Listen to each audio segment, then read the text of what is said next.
on a 6 candidats. On a 6 candidats qui sont un peu des rescapés.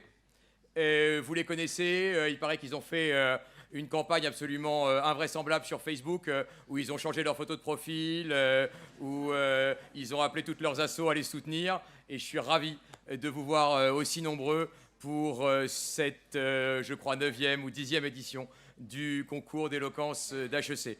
Et je vous donne la thématique générale qui a été proposée aux candidats de ce soir.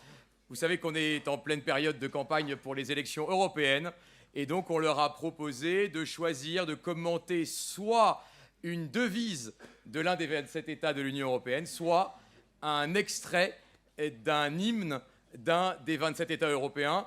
Et sur 27 États de l'Union européenne, croyez-le si vous le voulez, 3 ont choisi le Luxembourg, ce qui manifeste un goût d'une fiscalité apaisée que je ne peux que partager. Alors, évidemment, vous aurez, vous, public, votre rôle à jouer dans cette finale, puisque avant le passage de chacun des candidats, je demanderai à l'un d'entre vous ou à 2 d'entre vous de me donner chacun un mot que vous devrez, que les candidats devront donc inclure dans leur discours. Donc préparez vos rhododendrons, hippocampes, synecdoques, enfin, et tous les mots les plus invraisemblables. Et donc je vous solliciterai entre chacun des candidats pour que vous donniez un mot à inclure dans le discours. Et ensuite, nous écouterons les candidats et le jury leur posera les questions les plus incongrues qui leur seront passées par la tête pendant leur prestation. Le jury, le voilà. Magnifique jury. Le jury qui valait 3 milliards, vraiment. Jury pléthorique. Je crois qu'on est 9 ou 10. Et c'est ça qui est beau. Et jury très divers, mais très qualitatif, comme on dit aujourd'hui. Alors, première membre du jury, vous la connaissez inévitablement parce qu'elle anime avec moi l'Académie d'art oratoire. Elle est évidemment ancienne élève d'HEC, plume, et elle est là parce qu'elle ne partira que dans quelques jours en Inde pour retrouver les sagesses orientales qui la nourrissent. Et donc, je vous demande de faire un triomphe à Nathalie Gobin.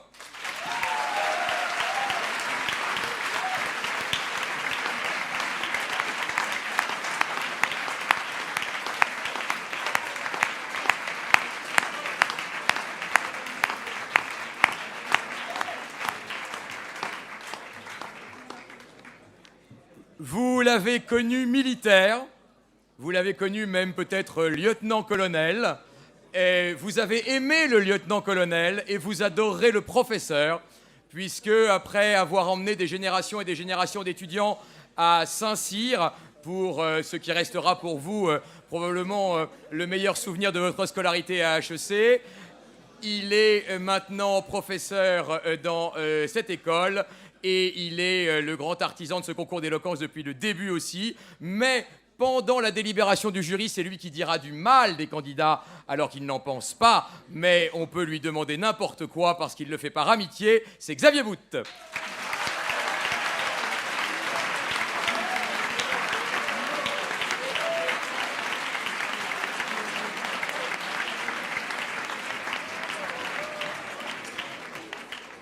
Elle est toujours dans l'institution militaire, mais elle vient à HEC aussi avec bonheur.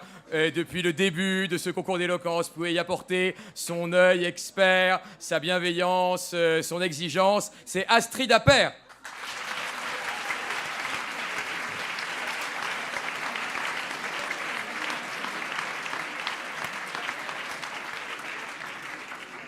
Alors là, évidemment, c'est un moment assez important parce que c'est un peu sa dernière fois. Et malgré l'amour qu'il vous porte, il vous quitte. Mais il vous quitte pour un destin, évidemment, encore plus somptueux. Vous l'avez aimé, vos parents l'ont aimé. à cette allocution mythique d'entrée, moitié anglais, moitié français, moitié sérieux, moitié démago. C'est comme ça qu'il est, c'est comme ça que vous l'aimez. Il a porté ce concours sur les fonds baptismaux et il vous quitte, mais pour mieux vous revenir, c'est Éloïc Perrache.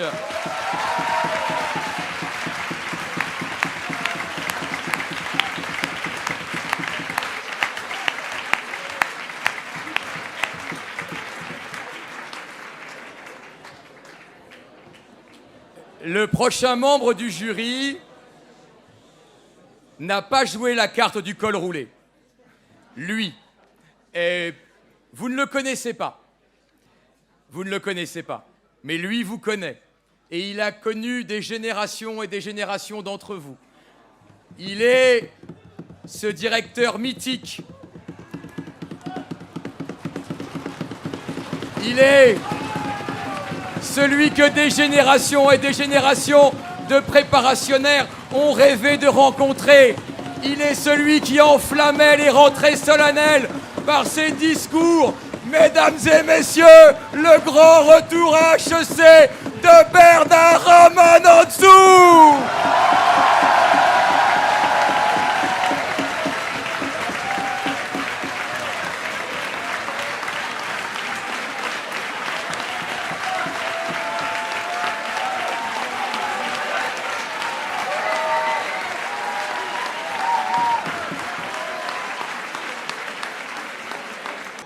Maintenant, nous arrivons à ceux qui ont vraiment fait le déplacement exprès pour vous depuis Paris ce soir. Les vraies énormes stars de ce jury, au nombre de 4. D'abord, nous avons le privilège d'avoir celui qui est officiellement le meilleur orateur de France, puisqu'en février dernier, il a gagné le grand oral sur France 2, le grand concours d'éloquence télévisé animé par Laurent Ruquier, normalien, spécialiste des poissons et de la parole, ce qui n'est pas incompatible, mesdames et messieurs, Bill François.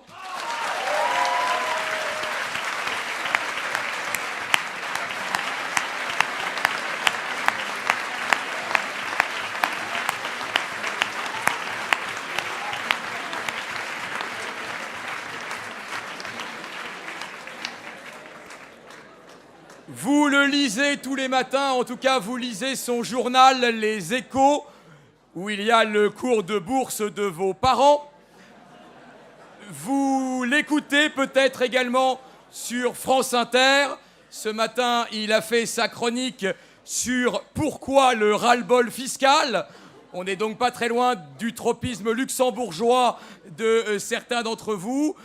Son dernier tweet était consacré à un sujet d'importance puisqu'il s'agissait de la collecte des trottinettes au fond de la Seine. C'est vous dire que c'est un jury extrêmement qualitatif. Mesdames et messieurs, Dominique Seux.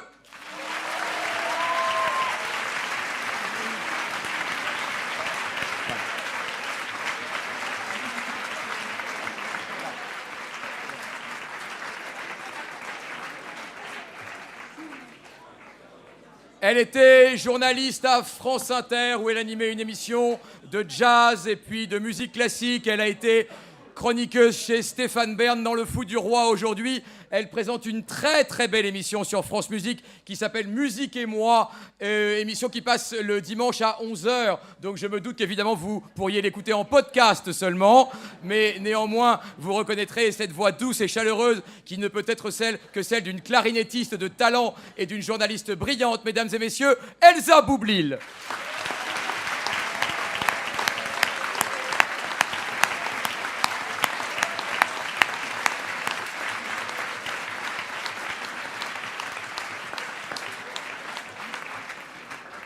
Et enfin, il est là.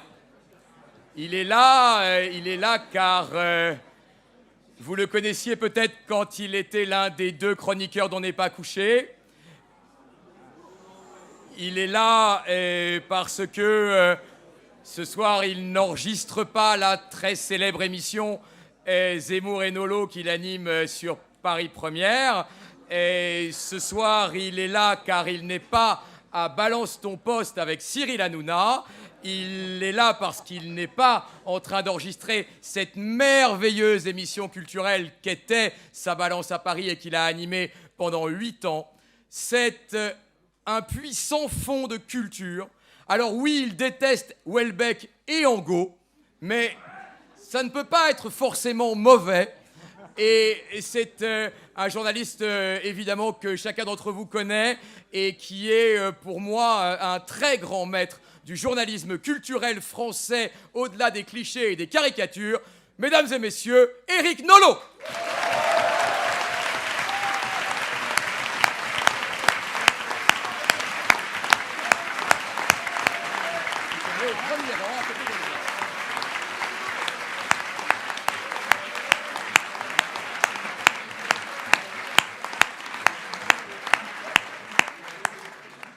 Mesdames et messieurs, les cons, ça ose tout. C'est même à ça qu'on les reconnaît. Et dans la droite lignée de la devise d'HEC, apprendre à oser, ce soir, plusieurs personnes ont osé. D'abord, s'attaquer au boa, ce qui constitue un crime de lèse-majesté.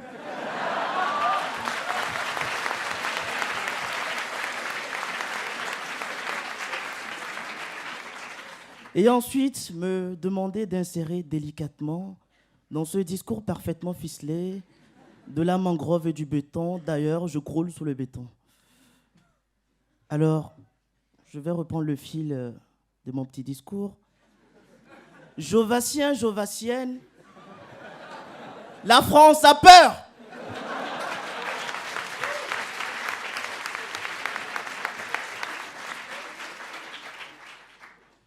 Une odieuse dictature brime nos libertés, s'empare de nos vies et nous prive de nos envies. Et dans les villes, dans les campagnes, cette dictature assoit son autorité. Rassurez-vous, je ne parle ni de l'Union européenne, ni de l'avènement tragique sur notre campus d'un outil de terreur redoutable, les éco-cups recyclables. Cette liberté qui brime... Ah non, la liberté ne brime pas. Cette dictature qui brime nos libertés, c'est la bien-pensance. Alors, quelle ne fut ma surprise lorsque m'a été fortement déconseillé le choix d'un sujet qui me tenait à cœur, qui égrenait mon triptyque habituel de valeurs, travail, famille, patrie.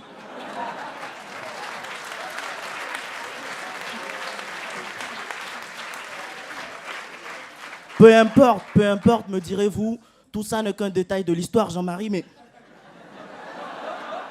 aussi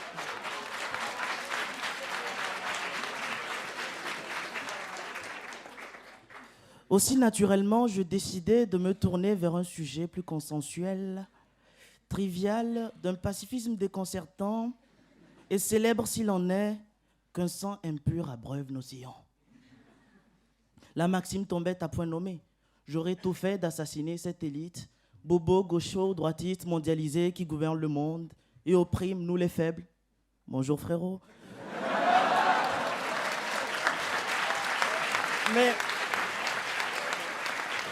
Mais de peur, mesdames et messieurs, de n'être qu'un hologramme de tout ce qu'on déteste à HEC, je décidai de me tourner vers la figure de l'enfant. Et surtout à cause de ma farouche volonté d'asseoir ma liberté en faisant un stage en M&A malgré mes 2 de GPA. Avec un carnet d'adresses aussi long que le bras de la Vénus de Milo, je ne veux pas finir start-upper, happiness manager ou pire encore journaliste à France Inter.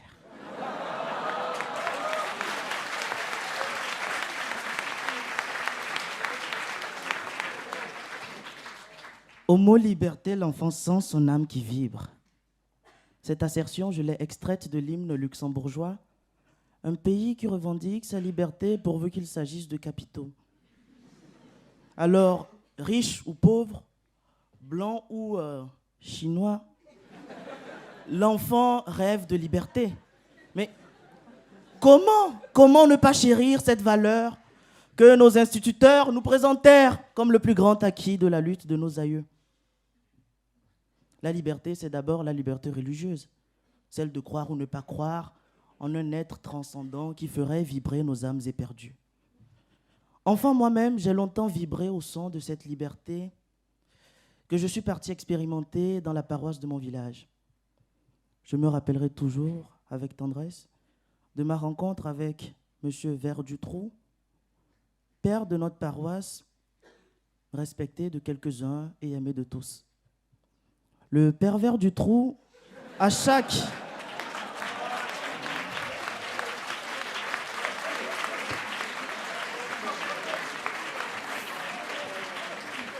Le père Verdutrou, à chaque séance de catéchisme, nous offrait des sucettes qui venaient récompenser l'abandon total de nos corps et âmes à la traversée de l'Esprit Saint. Alors, les voies du Seigneur sont impénétrables, disait-il, mais apparemment pas les nôtres. Oui.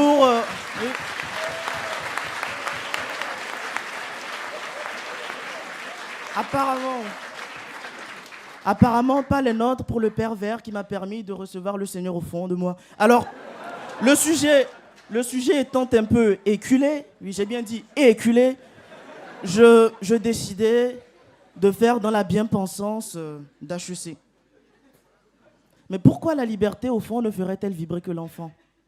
Mais c'est évident, dans son innocence, dans la candeur et avec pudeur, l'enfant rêve, l'enfant teste tout. Et au fond, cette liberté-là est la seule qui vaille, c'est la liberté d'expérimenter. Alors, vu que l'enfant teste tout, veut tout savoir, tout comprendre, tout apprendre, il commence d'abord par tester ce que c'est que l'amour. Et laissez-moi vous narrer une petite histoire d'amour qui à jamais m'a marqué. Vous avez un mouchoir au premier rang?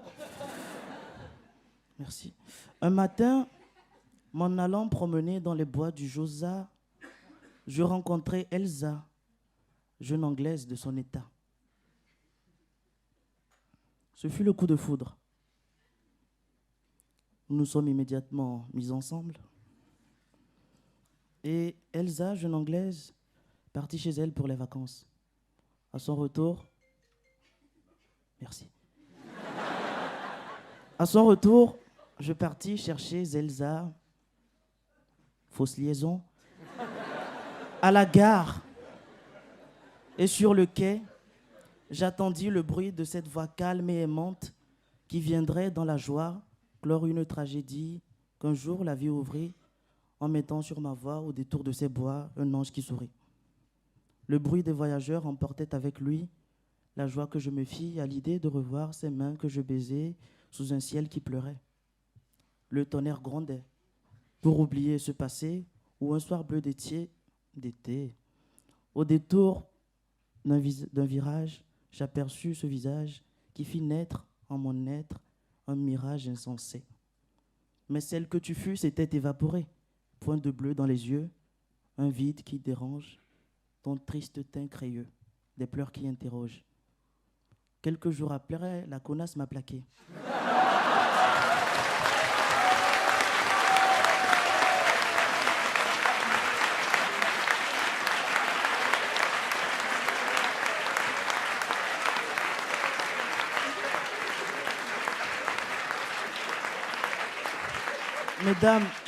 Mesdames, mesdemoiselles et messieurs, ce n'est pas la fin de l'histoire. Parti avec un certain Loïc, je jurais ce jour-là qu'Éloïc me le paiera cher. Ce fut ma première déception amoureuse. Et c'est par cette déception-là que l'enfant que j'étais, je n'avais pas encore 18 ans. Oui, je suis un génie, vous pouvez le dire. C'est par cette déception que l'enfant que j'étais accéda au monde des adultes, en se frottant au refus de l'amour, au refus de l'extension de cette liberté-là que je veux chérir, d'aimer vers l'autre et d'être accepté. Alors je me rendis compte que beaucoup d'adultes ici présents sont blasés, immunisés contre les dorures qu'on nous fait miroiter à longueur de journée. J'ai tout fait de réaliser qu'à HEC Paris, l'antilibéralisme n'était plus qu'un mythe errant depuis 1983. La légende raconte d'ailleurs qu'il occuperait le marigot. Mais l'étudiant à HEC est-il moins libre de se déterminer que mon ancien camarade de primaire qui portait le magnifique nom de François Damien Porcel et que nous appelions systématiquement par ses initiales.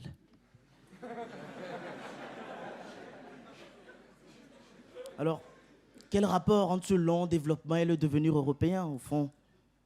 Je ne veux pas faire pleurer dans les chaumières, mais j'ai la ferme conviction que l'adulte se comporte toujours comme un enfant. Mieux encore, les États européens se comportent comme des enfants.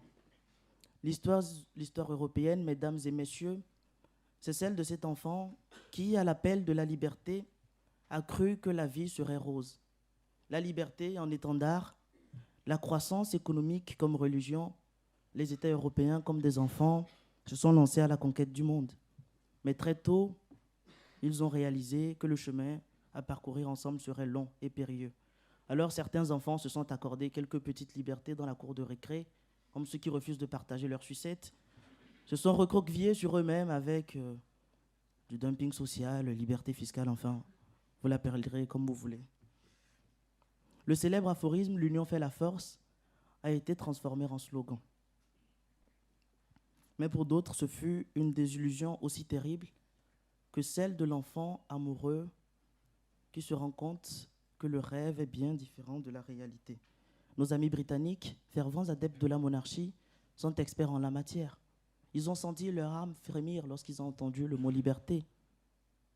Mais au fond, le Parlement britannique se comporte comme un enfant. Incertains face au devenir de la nation, les parlementaires refusent de faire des choix comme des enfants rois qui ne veulent pas choisir les sucettes qu'ils ont devant eux. Alors, mes chers camarades, avant de nous laisser rendormir par un pseudo-appel à la liberté, avant de laisser vos âmes frémir au son de ce mot qui nous vient caresser, rappelez-vous que la liberté, comme la jeunesse, n'est parfois qu'un mot, mais qu'on doit en user à bon escient afin d'éviter de grands mots. Et comme le dit le poète, entre deux mots, il faut choisir le moindre. Je vous remercie.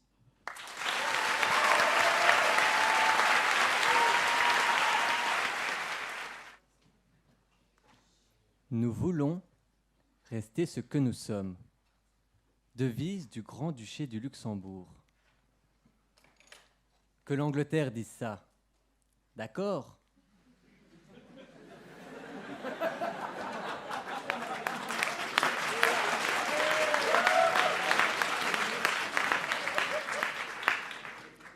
La France, je vous le donne. Mais le Luxembourg, nous voulons rester ce que nous sommes. C'est beau, ceci dit. On ressent de la grandeur, de la confiance, de la fierté aussi. Il en transpire un patriotisme qui peut gagner toute une nation, aussi bien les citoyens intelligents que les compatriotes. Mais que nous révèle cette phrase ?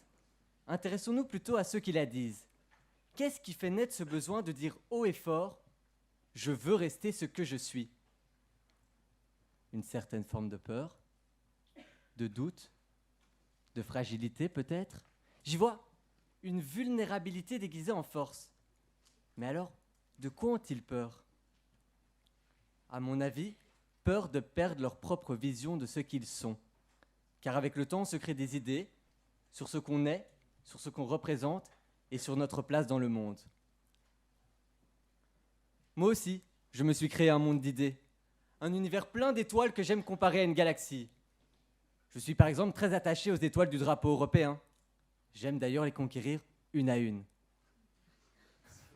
D'abord Bruxelles, ensuite Londres, et maintenant je fais le pari de vous conquérir. J'ai peu de certitudes sur mon avenir, mais je sais que je veux le passer en Europe. Dans ma galaxie, il y a aussi l'étoile de David.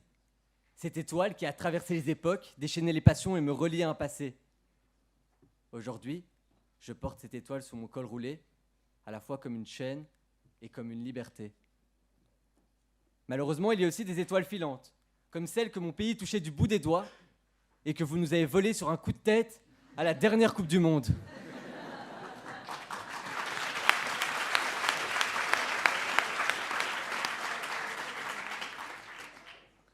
J'ai mes côtés lunatiques. Je déteste perdre, mais j'accepte la défaite. Je suis arrogant seulement quand je n'ai pas de quoi l'être. Je suis pudique, mais ce soir, je me mets à nu. Le tableau que je vous ai fait de ma vie peut vous sembler un peu déconstruit, comme les toiles de Picasso. Mais c'est ma nourriture spirituelle. Je ne crois pas en Dieu, seulement en ma bonne étoile. La nuit, certains explorateurs se repèrent en regardant le ciel. Je suis un peu comme eux. Sans mes étoiles, je suis perdu.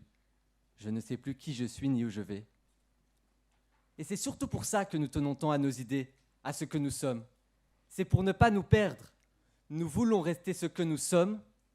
C'est l'instinct de survie d'une idée. Reste à savoir si le meilleur moyen de faire survivre une idée est de la figer. À mon avis, non. Car survivre, c'est d'abord vivre, et vivre, c'est aussi évoluer. Or, à vouloir obstinément coller à sa vision, on prend le risque de s'immobiliser. Le latin est une belle langue, et Dieu sait qu'elle reste elle-même. Mais in fine, c'est une langue morte.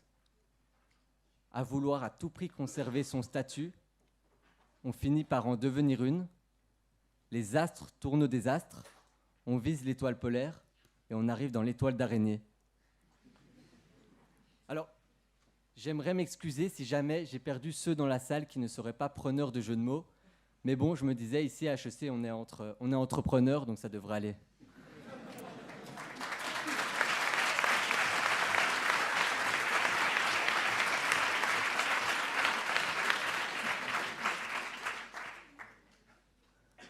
Mais alors, comment évoluer tout en restant soi-même ?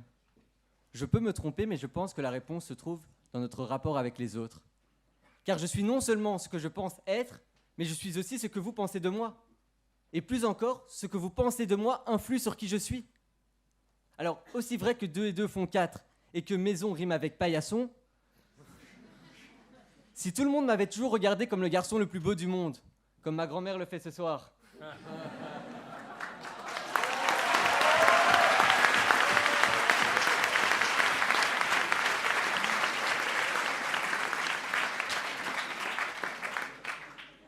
j'aurais très certainement développé un caractère totalement différent de celui que j'ai aujourd'hui. Mais bon, rassurez-vous, certaines dans cette salle ont pu me remettre les pieds sur terre. Et au fond, ce qui nous définit, n'est-ce pas ce qui nous différencie des autres ? Par exemple, en Belgique, il ne me serait jamais venu à l'esprit de me présenter en disant « Bonjour, enchanté, Roy Wellner ». J'aime la moule.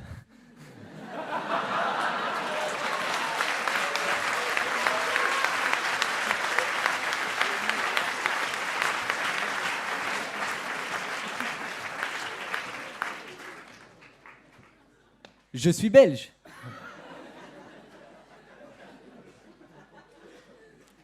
Mais depuis que je suis ici, dans cette étrange partie de ma galaxie, de l'univers d'étoiles que j'ai déjà cité, mon université, la haute étoile de commerce, pleine d'étoiles montantes et de futures start-up, bref. Depuis que je suis arrivé en France, rares sont les jours, encore plus rares sont les discours où je n'en parle pas. Et puis, c'est bien connu. Si l'on oublie sa belgitude, elle s'effrite et on rentre dans le moule.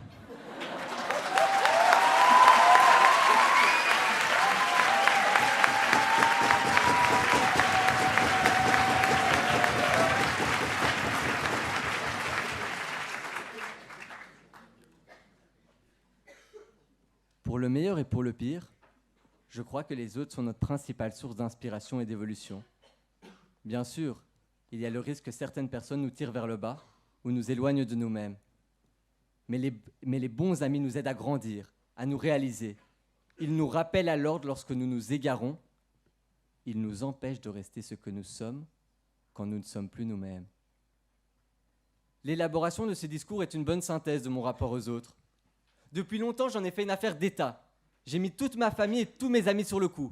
Par d'innombrables demandes de conseils, d'avis, de groupes WhatsApp, de Google Docs, de discussions acharnées pour choisir entre un « pourtant » ou un « mais ». Mais pourtant...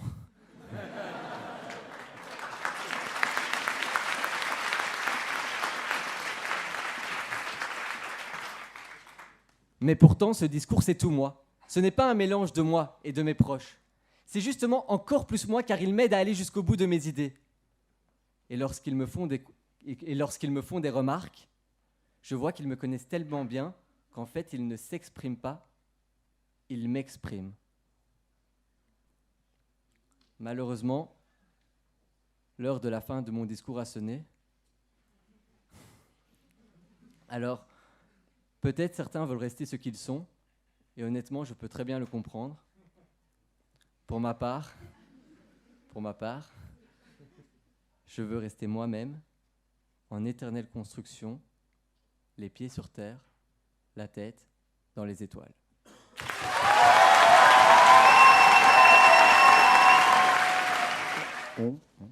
On n'est pas bien là. Paisible, à la fraîche, décontracté. Il fait beau, enfin plus maintenant. Les oiseaux chantent, enfin plus maintenant. Et nous sommes tous réunis ici dans ce bel amphi. Enfin, on n'est pas bien. Entre futurs cadres, fils de cadre et petits-fils de cadre.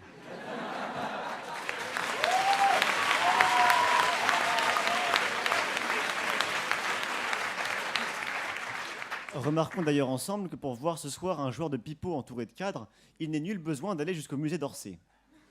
Ceux qui n'ont pas la référence, vous reverrez vos classiques. Je vais donc tenter ce soir, autant que faire se peut, d'épater cette belle galerie. Nous sommes jeunes, enfin presque tous.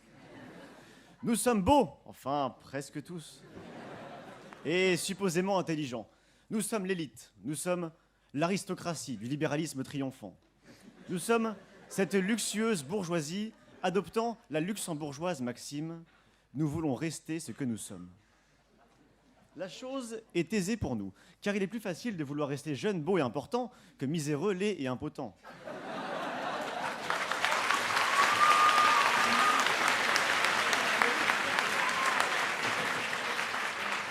C'est d'ailleurs pour cela que, si nous sommes brillants, les secs et mat.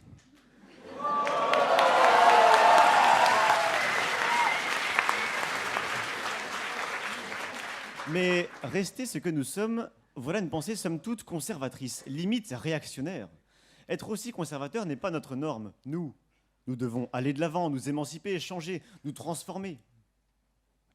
Mais c'est ironiquement bien ce que nous sommes tous, des conservateurs.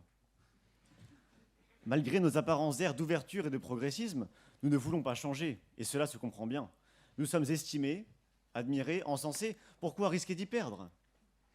Voilà pourquoi il nous est facile de débiter de belles sornettes, comme par exemple, il faut aller de l'avant, dans une perspective génératrice d'idées qui permettront de réorganiser les structures de décision dans le but d'augmenter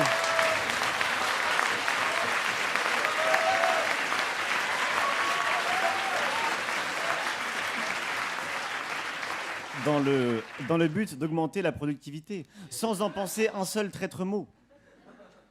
Non, nous gardons les pieds sur terre, nous sommes des réactionnaires. Bien contents que la société se mette à nos pieds, si toutefois elle peut les trouver sous nos chevilles enflées. Oui, j'ose le dire. Nous prenons...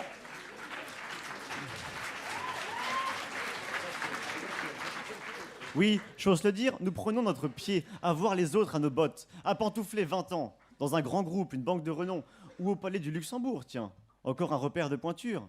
Le tout sans se lasser et sans se mêler un instant de ce système que nous avons pendant bien trop longtemps recopié.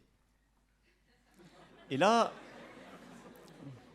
vous vous dites, super, quelle ambiance! Le petit Loïc nous fait une crise de morale. Il se révolte contre son milieu.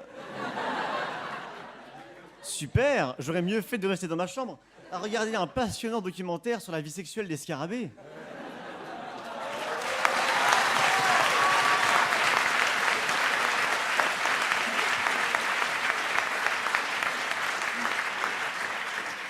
Mais, quitte à être là ce soir devant vous, autant en profiter pour être vrai.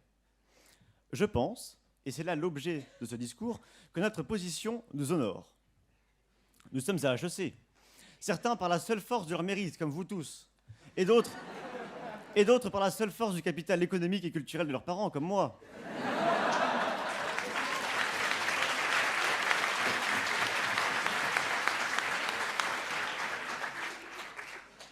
Nous sommes Nous sommes... que dis-je Que dis-je je m'y perds. Vous applaudissez trop.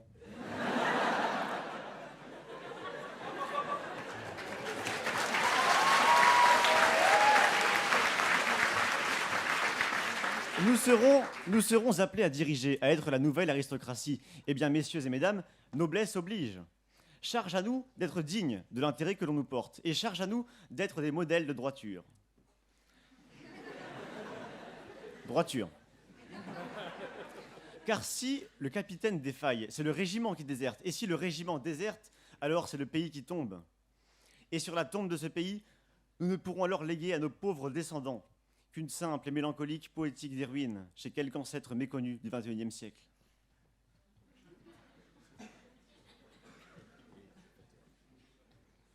Alors,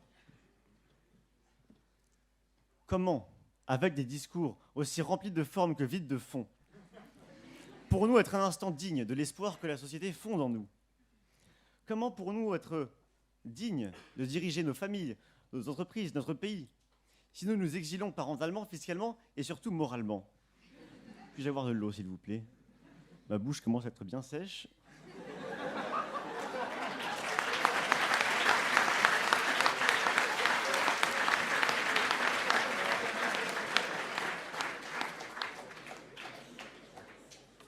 Je parlais d'exil fiscal, le Luxembourg, tiens. Voilà bien un pays qui semble fait pour nous. Une belle devise, une belle façade, leader mondial des implantations d'artères aortes et autres intraveineuses, un commerce florissant, des millions partout, mais également un paradis fiscal géant qui prospère sur le dos des nations, qui ne prend jamais parti et dont la seule et simple devise est l'euro.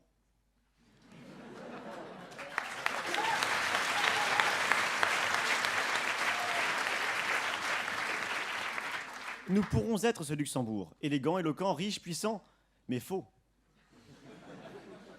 Nous voulons rester ce que nous sommes.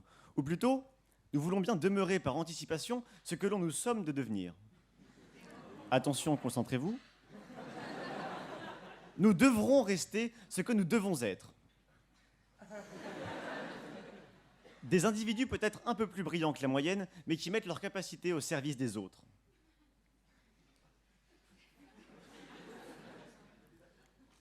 Enfin, pour rester ce que nous sommes, il faudrait déjà que nous soyons quelque chose. Et que sommes-nous? Un groupe, une nation, un peuple? Qu'avons-nous en commun? Une amitié Facebook? Une connexion LinkedIn? Le même logo sur un CV?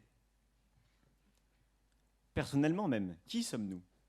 Eh bien, le grand-duc du Luxembourg, Henri, lui au moins, il sait qui il est. Son Altesse royale Henri, grand-duc de Luxembourg, duc de Nassau, prince de Bourbon-Parme, comte paladin du Rhin, de Seine, de Königstein, vicomte de Hammerstein, seigneur de Malberg, d'Idstein, de Wiesbaden et de Merenberg, chevalier de Namur et duc de Boulogne.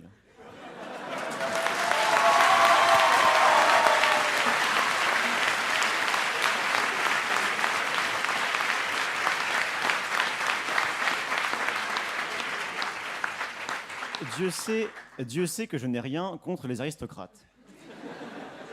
Mais c'est ce paraître ronflant qu'il nous faut fuir. Qu'importe les ancêtres que nous avons, seul compte les ancêtres que nous serons. Et même s'il m'a bien élevé, qu'importe si mon père est duc, seul compte le père que je serai.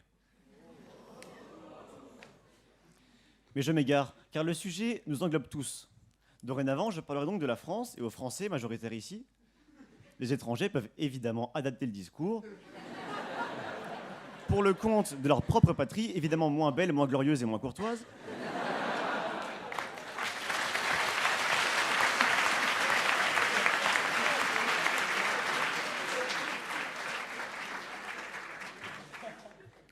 Si nous voulons rester donc collectivement ce que nous sommes, à savoir une nation exceptionnelle, c'est enfin à nous qu'il revient de sonner héroïquement la charge. C'est à nous qu'il revient de bannir les affreux anglicismes, de préférer la désuète diapositive à la sournoise slide, l'élégant parangonnage au putride benchmark, le gastronomique chien chaud au mainstream hot dog, et ainsi nous réconcilier avec nos amis chinois.